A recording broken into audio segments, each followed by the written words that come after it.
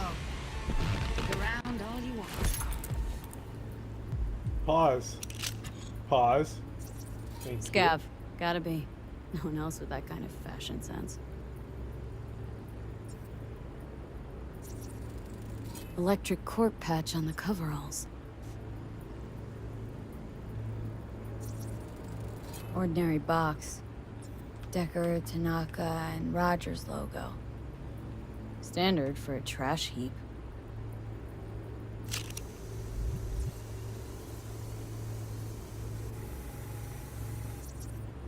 Scab woman.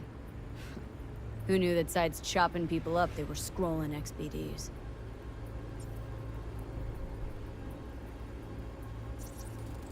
Ordered recently.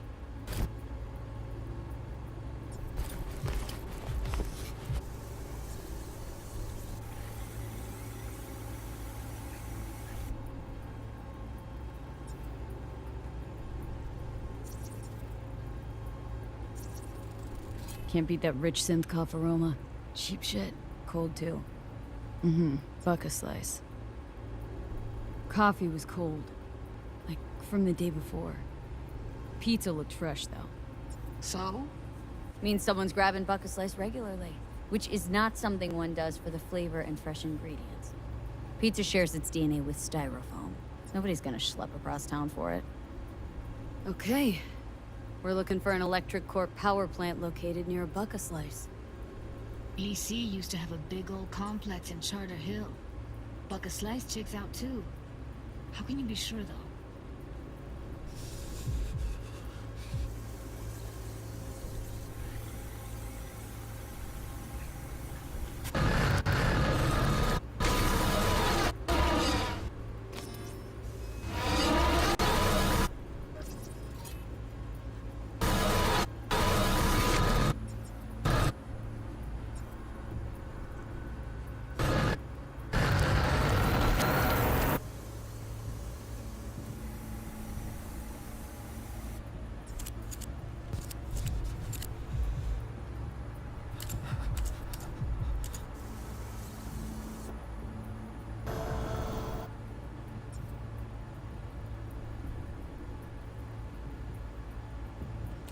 Christ, it's hot.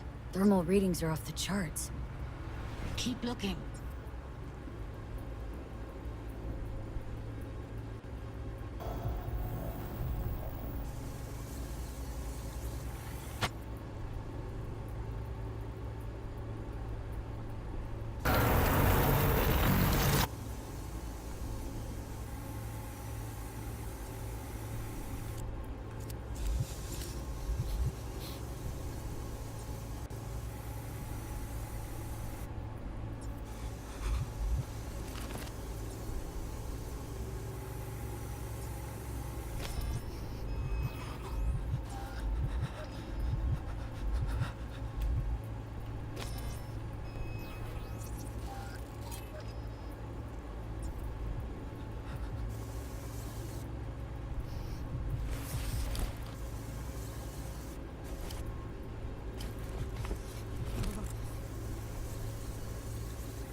go.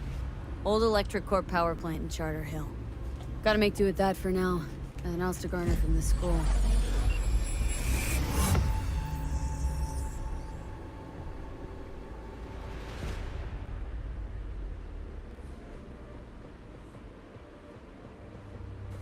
No time to lose. We gotta go there. Definitely. Ride with me?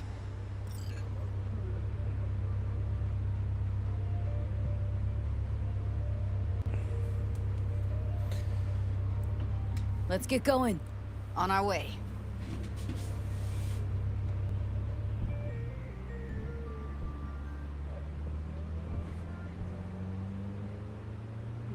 Still can't shake it. That virtue sample we saw with the Death's Head moth. If all they scroll is snuff, then... Stop it. They'd have to be utter gonks to waste her on something like that. What do you mean? We're talking about a girl who's not only a natural at what she does, but also has got a doll's implant. I mean, that's not a package you find lying out in the street.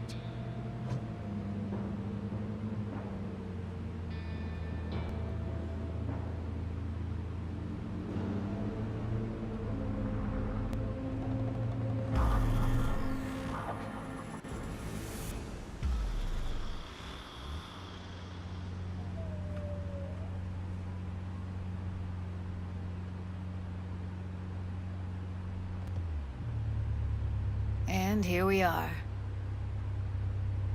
We going in? Find us a way inside. I'll hang back, scan the subnet, see if there's any blueprints of the complex lying around. Join you as soon as I find something. Let's link on Hollow till then.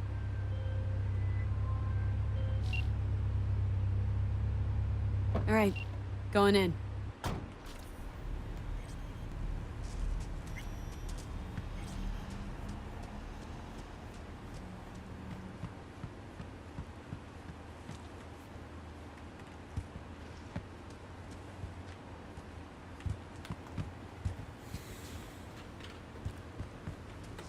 Hip hop.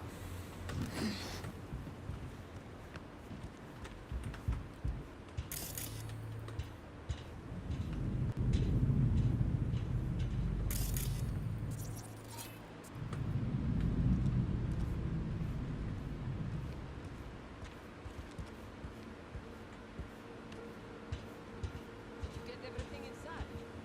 Almost. What do you mean, almost? Grab a crate and get your ass moving. It's my break. Chill. All right, enough slacking around. Get that shit on the street. You're in such a hurry, you do it. Looks like no one told you your rights yet.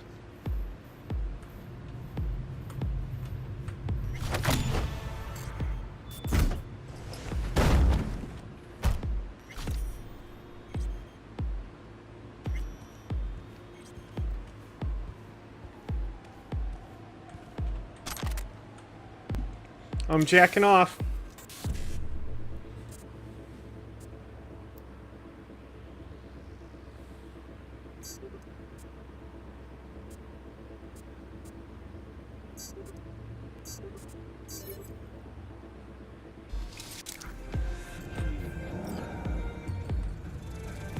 I'm jacking off.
or not, here I come.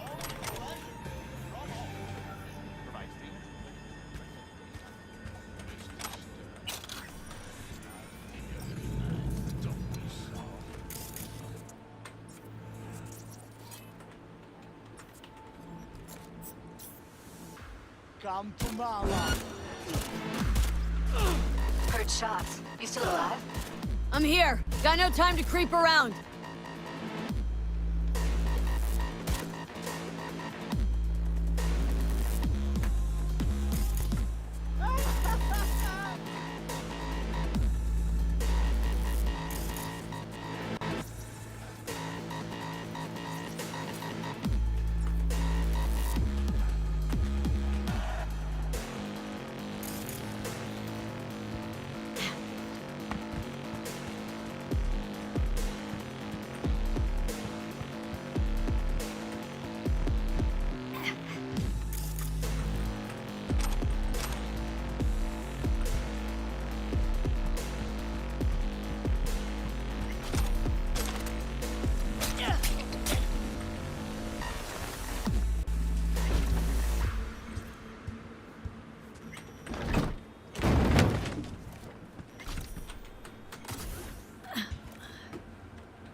And pick him up. We're gonna put him in the car to save him for later.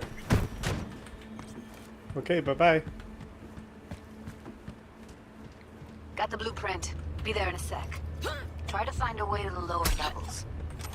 Oh, right in the dick.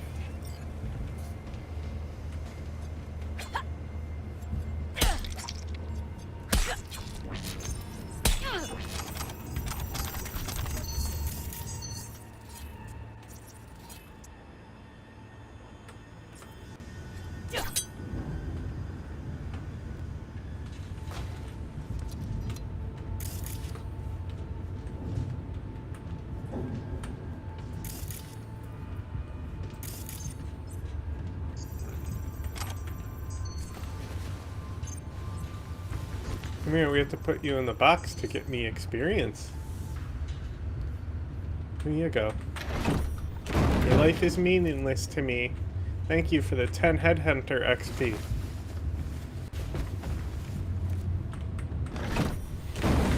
Is it worth it? I don't know.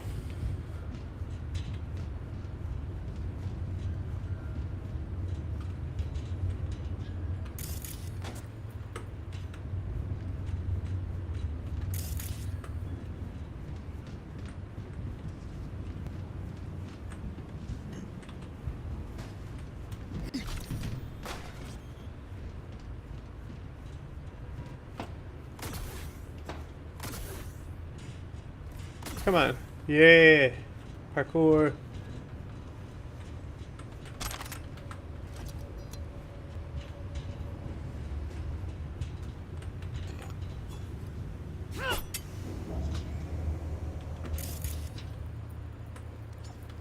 Is this a wall you could smash through? No, that reminds me. These poison grenades. Duty.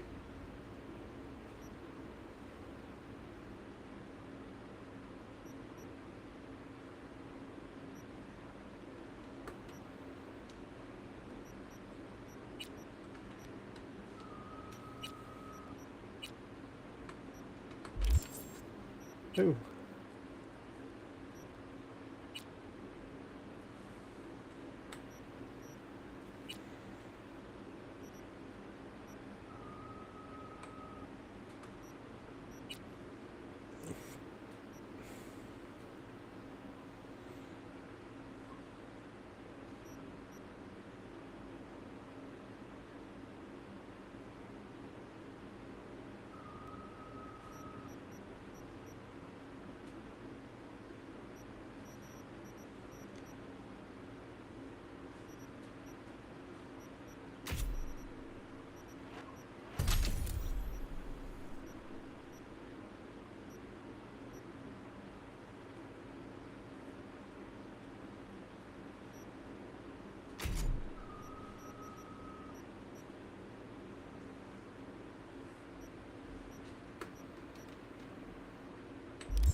Look, they even got a mark right for me to hit.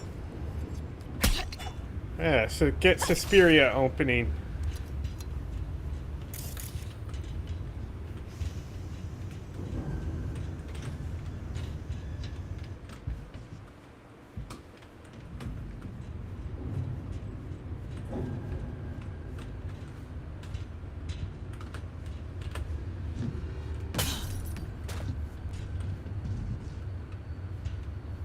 Is Judy on the phone? Like she's listening to me walk around and shit?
Wait, what's this?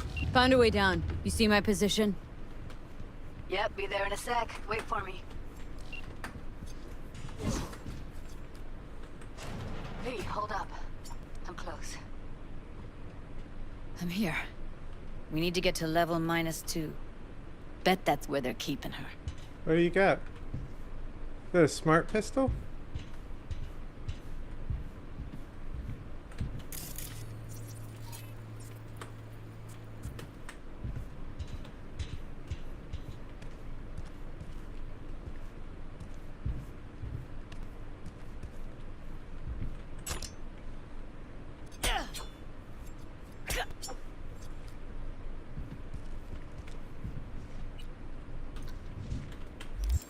What did I just pick up? Oh, what's this thing do? Probably a blunt. Blunt. Also, might have.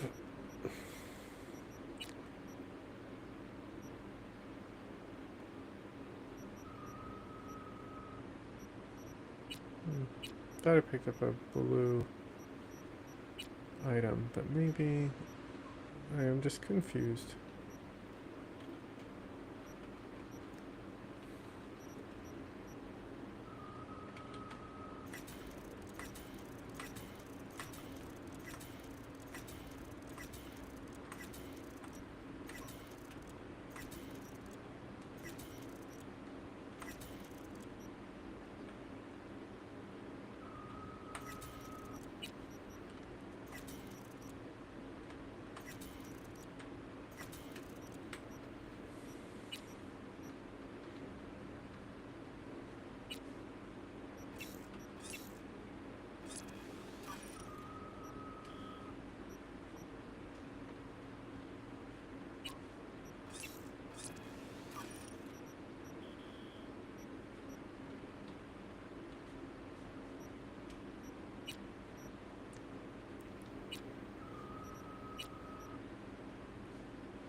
We're gonna force them to drink the lemonade that kills you.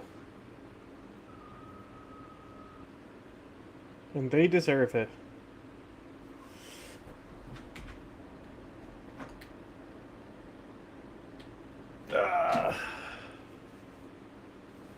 My ears hurt.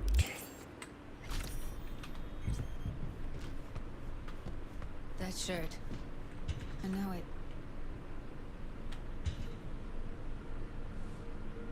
Hear that?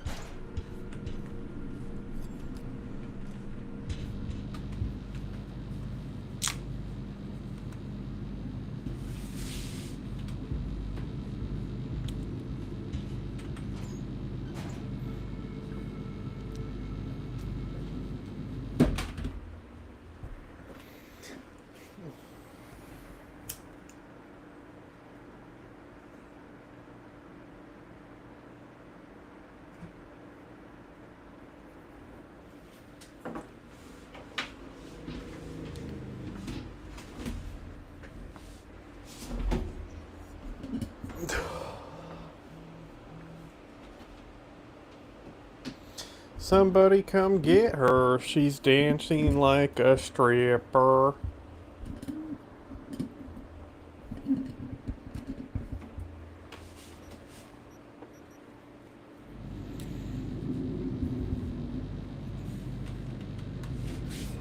Careful, they hurt some. They don't have enough meth on it. Relax. We'll add RTL and the weight will be right. RTL? Erythritol. It's like candy for grown-ups. This RTL, it won't make anyone foam at the mouth, will it? Because if it does, we'll be out of this. Do you have any clue what you're baking?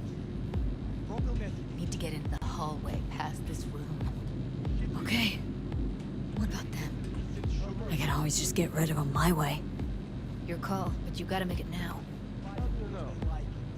Except for the schizo. Fucking course. Well, he's the boss because he can get it. Used to be that.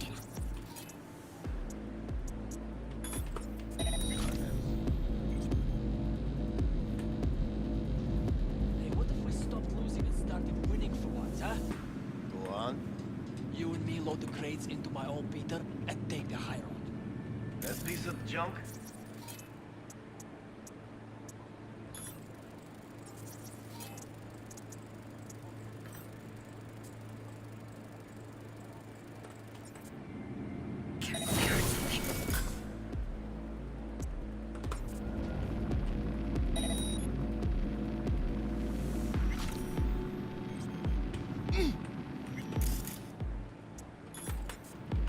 Beat it, assholes.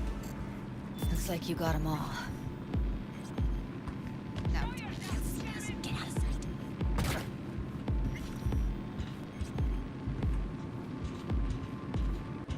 I see a way. They're on us.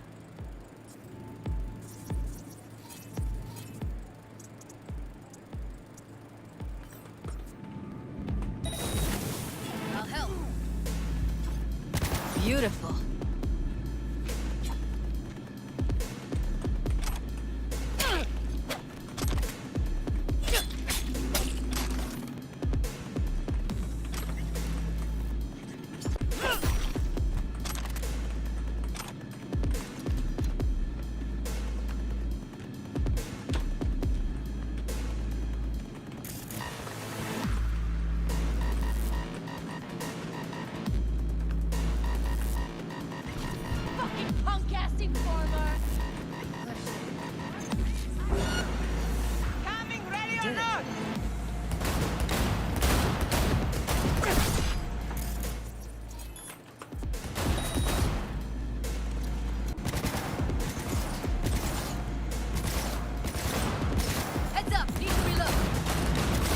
Move, Judy.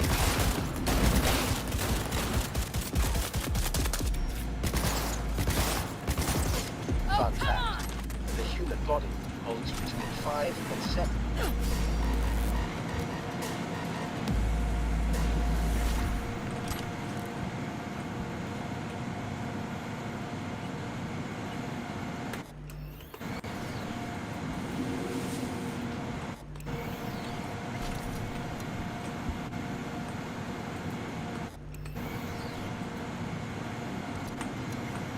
Oh my god, stop. Trying to hold. Oh wait, it's tap E to jack in for some reason. Holding is to use the computer.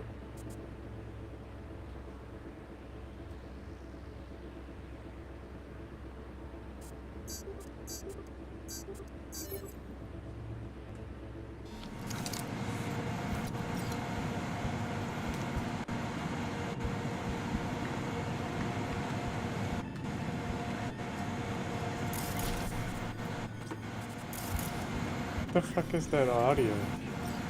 Why is the audio doing all that? Grinding. And sputtering. Looks like snuffs are only the tip of the iceberg.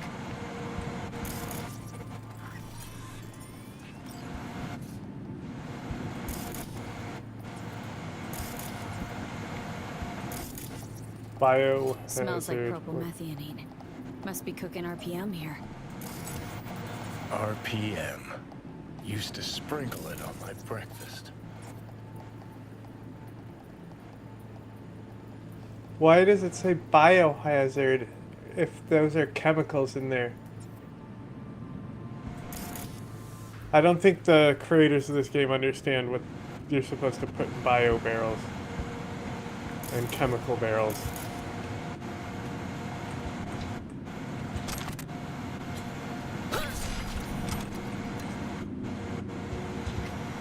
Biohazard is like organs and shit.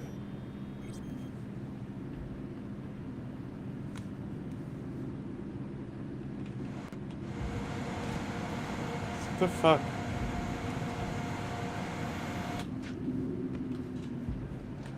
Why is the audio doing that?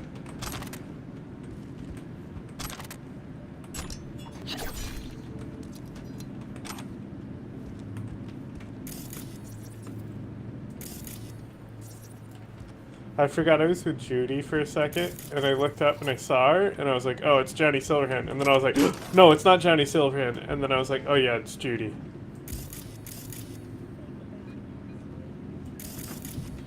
Well, I think we need to put y'all in the bucket to get us our little XPs. I love getting my little XPs by doing tedious things, like putting people in bucket.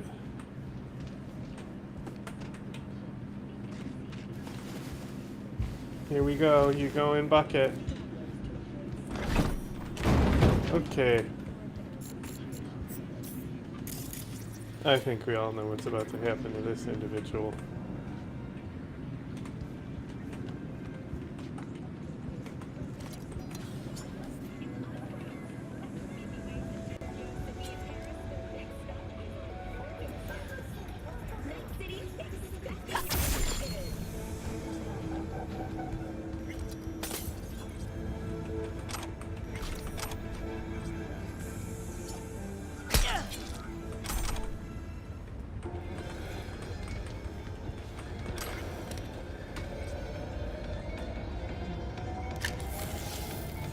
You know, I should have actually done a blunt weapons build so I could constantly be making bonked on the head jokes. That's my bad.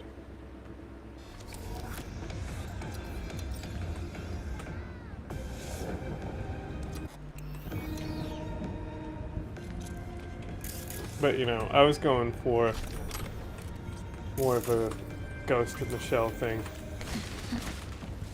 Back in the samurai days, we'd place ads in this thing looking for background dancers. Looks like you weren't the only ones with bright ideas. It was a veritable gold mine of women.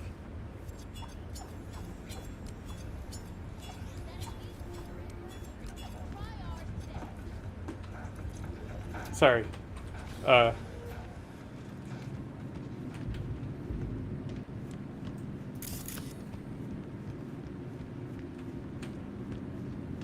So, Judy, you want to watch cartoons later? You want to go into the soda stream and mix all the sodas together to make one super soda? And then come to my house and watch cartoons? What do you think? That sound like something you're into? Oh, okay. What is it, this?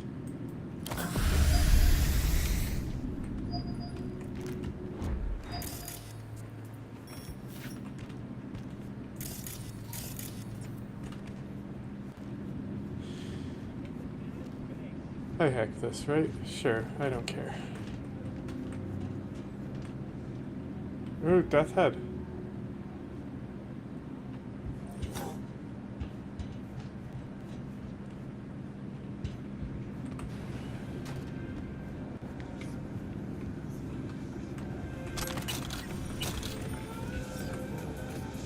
He's an extremely bonked on the head individual.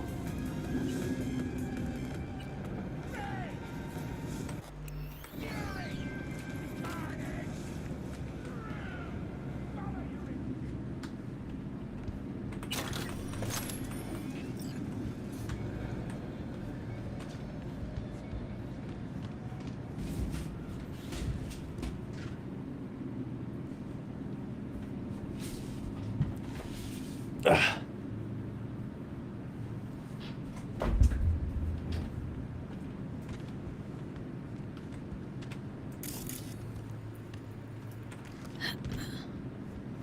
this? Covers. Classic. Can't go wrong.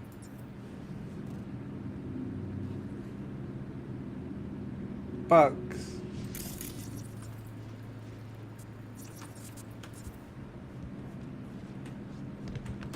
Say bug. Bug.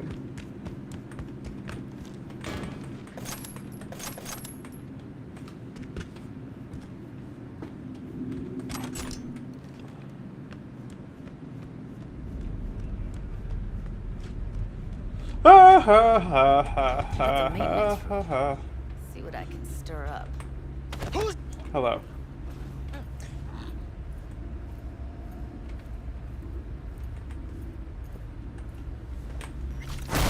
Oh, bonked on the head. He's so bonked on the head. Uh-oh. Is that his face blood? You think he's gonna be okay?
Gutted out all her implants.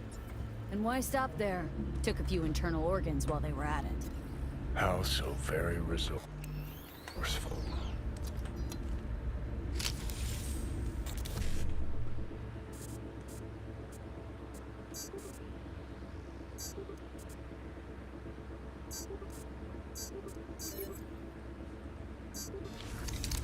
Scabs. No matter how how many you stamp out, there'll always be more crawling around somewhere. Figure you've made their acquaintance. Afraid so.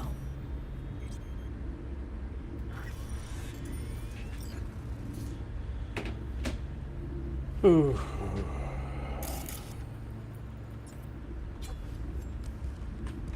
Did I scan this?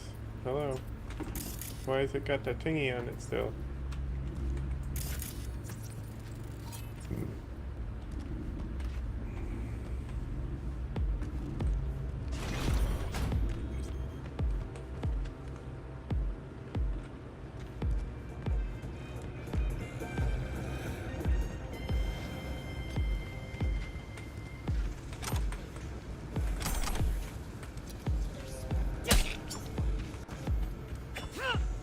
Sleeping on the job, huh? Maybe she's here already.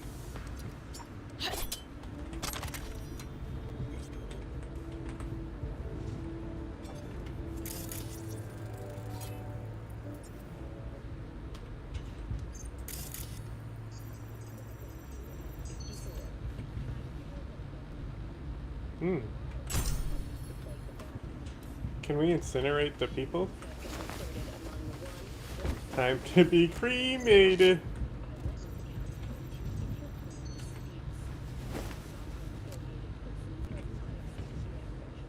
I'm sure that won't cause a problem.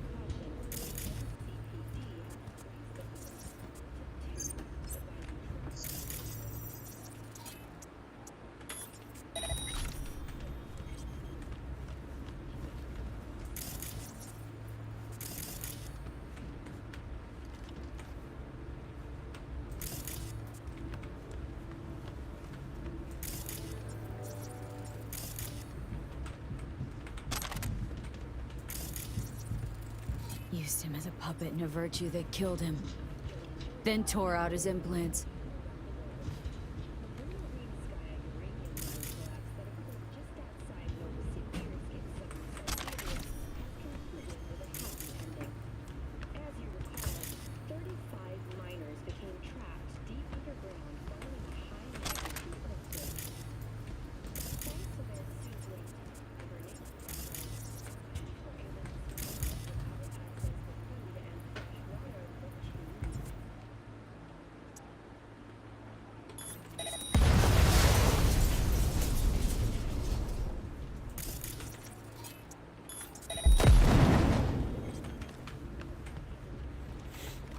Radical.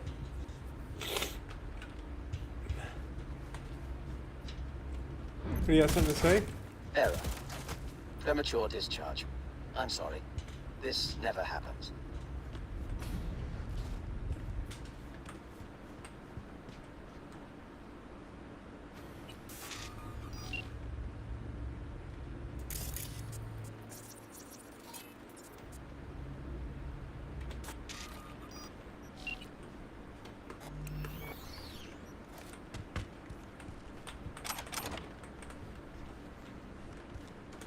I'm s3x.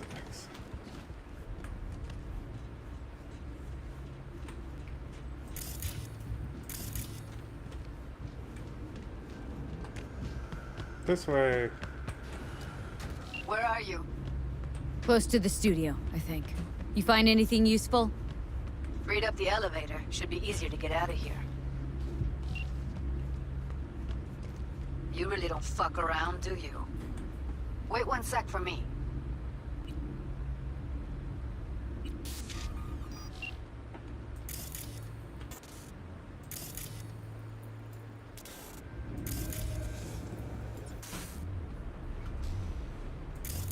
Oh, we're suffering.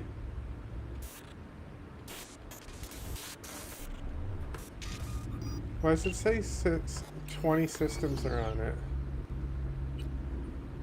Off.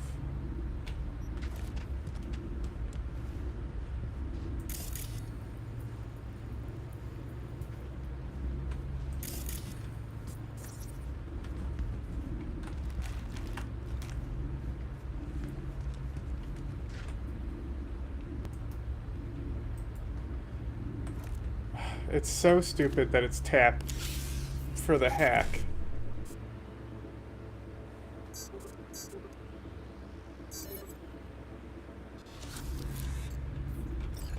Does that give me access to all 20 devices now? No. Okay.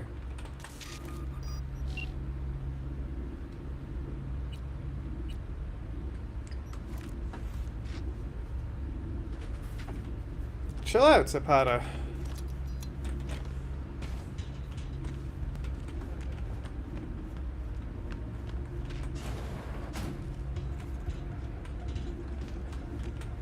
All right, I'm here. Let's find her. Hang in there, Ev.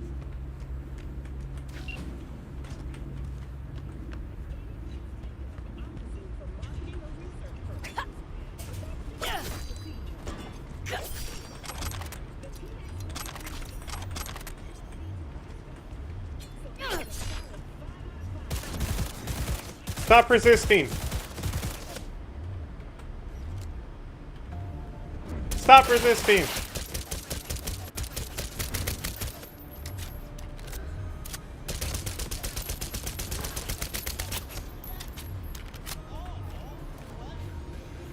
Stop resisting.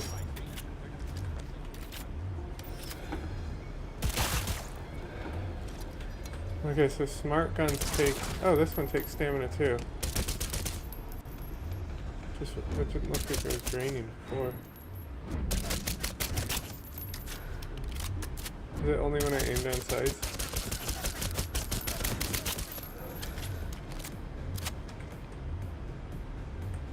It wasted a lot of ammo there. But that's okay, because I rarely use ammo.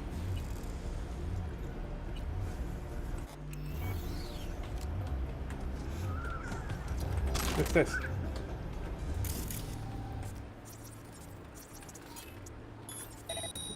Take out all their servers.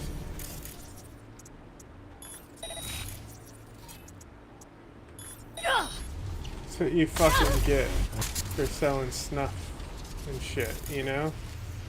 Fuck them. You know what? Fuck you. Bet your servers hated that.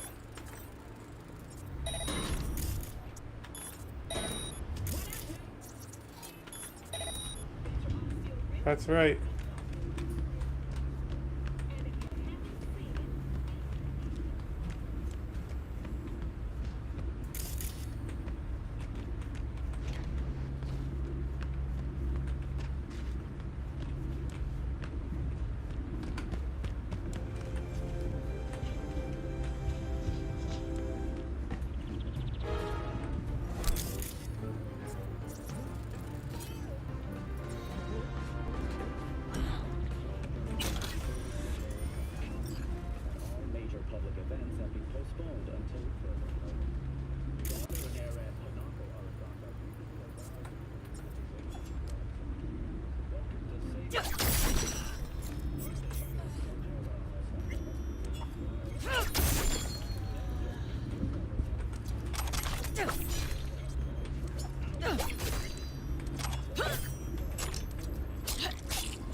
That's Evelyn.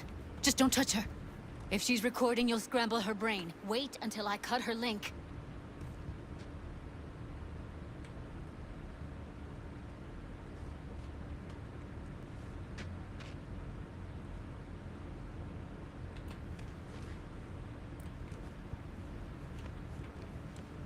I see her. Cable 2. Grab it and tell me when you're gonna yank it. I'll break the link at my end at the same time. All right, let's do this. Wait for my signal. Here goes. Ready? And...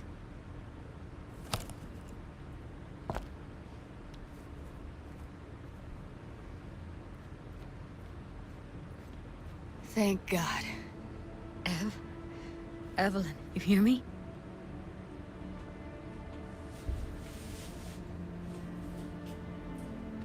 she okay to be moved? No brain hemorrhages, damage to the spine? Doesn't seem to have any wounds. Guess we got no choice.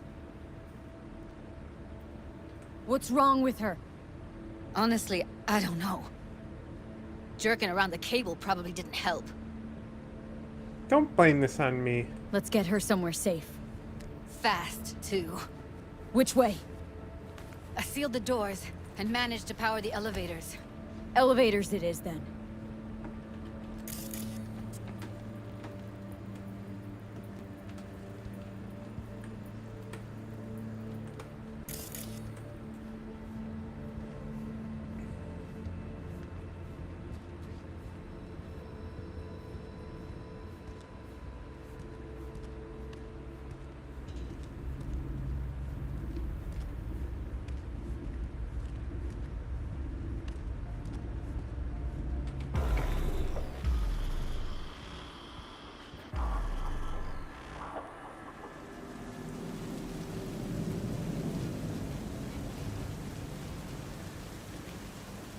Come on, is it really that hard? Please, just one. For me? No. Smoking's for posers, and it stinks, too. Say whatever the fuck you want, but just light up. No. Non-smokers are the fucking worst. Just my luck. We going in?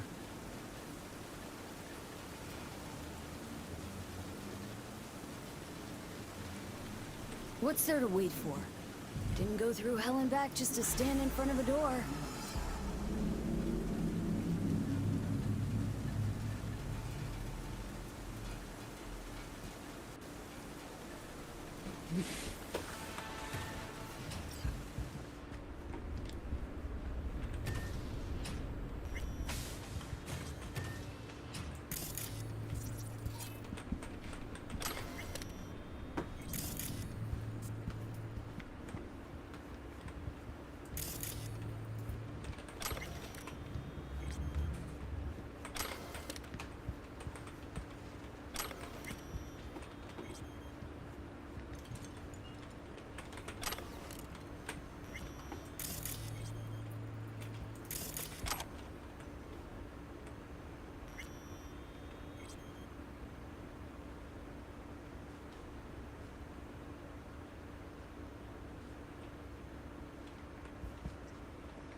She's sleeping.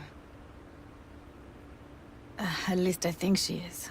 Her eyes are closed and she's not shaking anymore. I would have already killed her by now if I didn't feel so bad for her. You're mad at her. Why? When you asked me to scour her behavioral chip, I was just about done dealing with your shit. Judy, I didn't have any I know. other- It's okay. So I don't get why... You'll find out in a sec. I'll show you the virtue I found.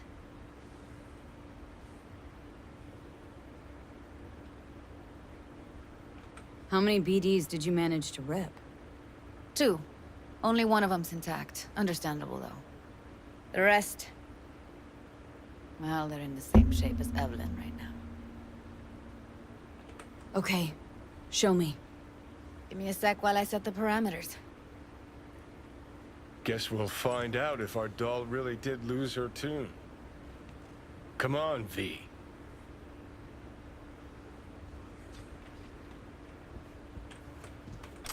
I'll be the first to admit, this does not look good.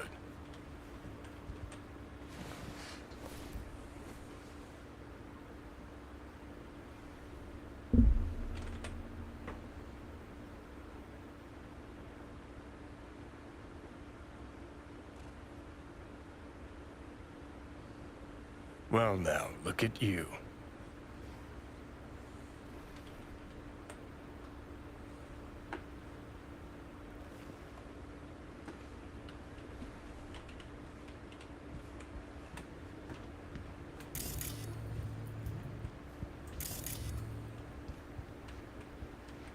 What the? What the?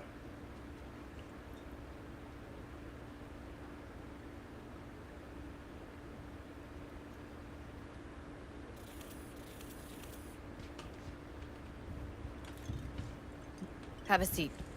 Saw your World of Warcraft keyboard out there, nerd. All right. Roll it. Data was in pretty rough shape. Not all that editable. Huh. Glad you managed to salvage him in the first place. Needs a second to load. Quality's lousy, but I did what I could.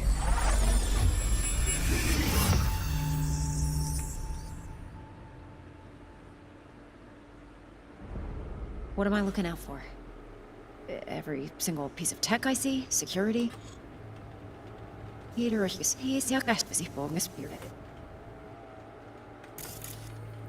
a look around if you want.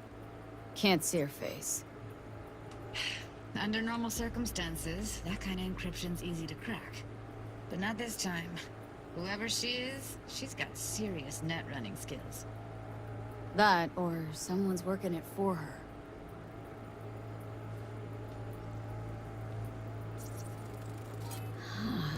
I think I recognize these. What are they? Vive markings. You familiar with them? Not enough to know what they actually mean. Heard of who might use them, though. Who? Could be the Voodoo Boys, but that's just a hunch. Can't be 100% sure. The spine-chilling Netrunner crew? Hard to find, because they don't want to be. I wouldn't know where to start.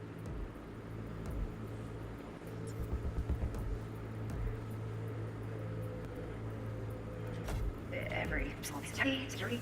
We lay out the whole. Should I? Yeah, should I? Might not be important. Maybe, but all of them are from Pacifica. Narrows down our search, at least. What now? Looks like I'm going on a field trip to Pacifica.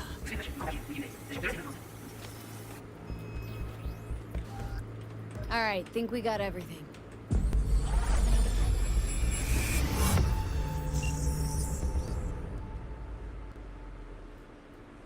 What do you think?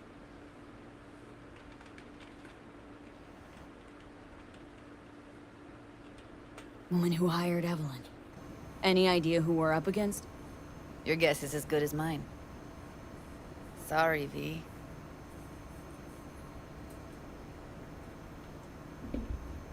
Now we know what happened at Clouds. They're the ones who tried to flatline her. Launched a nuke at her chip. So it was punishment? For getting played by her? She knew more than they thought she knew. Couldn't let that go. So that's who she was running from. Looks like Evelyn never told us the whole truth. You're telling me? If I'd known what she'd gotten herself into... Oh, I'm so mad at her. Her only job was to record a virtue. Pretty damn amazing she managed to organize a full-blown heist. And swipe the biochip from under her boss's noses. So that's where you came in. She hired you. And brought this all on herself. On YouTube. There's one more recording. Wanna see it? Sure, why not? Nothing can surprise me at this point.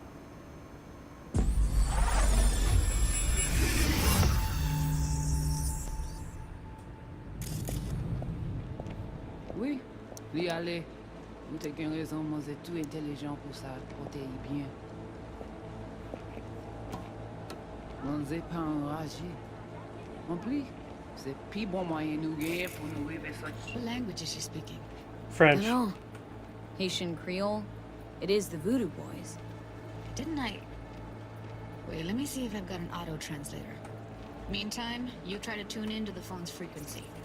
See what the other side's saying. Got it. Give it a second. We have to know what they're saying. Could be important. Fine. Just find the auto-translate package.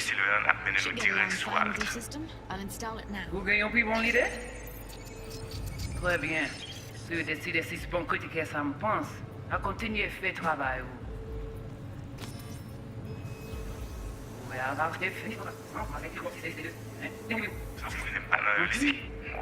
bon mwen nou gen pou nou rive so yon nou bout. Fok nou prouv chans la. Mwen te rame kwen menm jave yo, ki Silveran ap mene nou direk sou alt.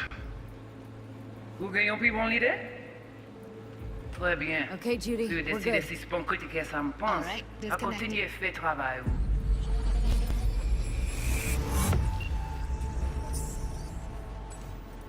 I don't get it.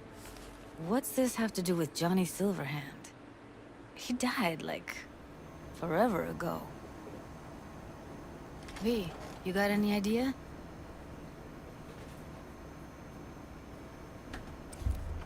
Biochip we stole. It's got Silverhand's engram burned onto it. Engram? Digitized psyche. Personality construct.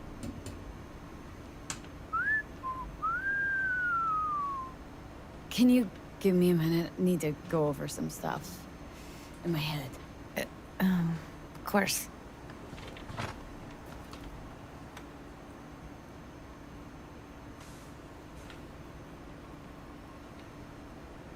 These people, what could they want from Alt? How the hell should I know? Got no notion whatsoever? One way or another, everything leads back to that net runner. Finding her's our biggest priority. If she knows as much as I think she knows about the chip, she can help us out. Thought you said nothing could help us. Nah, just find us that Juju wirehead, okay?